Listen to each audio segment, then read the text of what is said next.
Hello viewers, welcome back to my channel. In today's session we are going to discuss about what is gross total income and total income under Income Tax Act 1961. In my previous session we have already discussed about heads of income in detail. If you have not watched the previous video, you can get its link in the description box below, or at the end of this video do check it out. Now let us discuss about gross total income. Gross total income is the sum of all the incomes received by a taxpayers from various sources. Here it means it is the total income which any individual can earn from all heads of income in an year.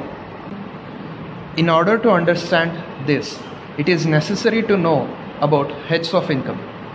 Consider this example of Mr. Kiran.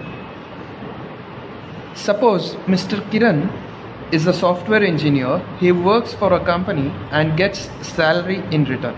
So assume here his salary per annum is rupees 2,20,000. Next, he is also a owner of house which he has given to the other for rental basis.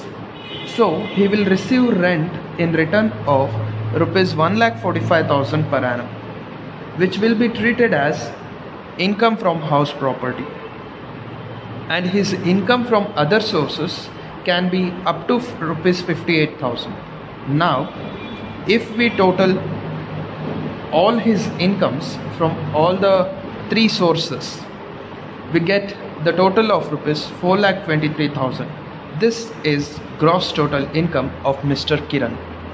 Now let us discuss about total income. Total income is the income remained after all deductions from gross total income. So total income is nothing but the income that is left after making all the deductions which are provided under IT Act 1961.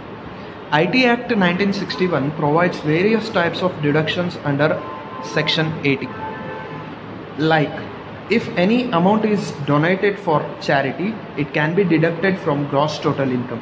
If any amount of insurance premium are paid, etc. So all these amounts can be deducted from the gross total income. So the remaining figure will be total income. So again, let us continue with the example of Mr. Kiran. His gross total income was rupees 4,23,000, right? So if his deductions per annum amounted to rupees 23,000, then the remaining amount will be 4 lakh. So total income of Mr. Kiran per annum is rupees 4 lakh. Always remember the tax will be charged on total income and not on gross total income. In short, gross total income is a total of all heads of income of an individual annually, and total income is gross total income less deductions. Okay guys, so this was all about today. If you found it helpful, please hit the like button. Also subscribe to the channel. Thanks for watching.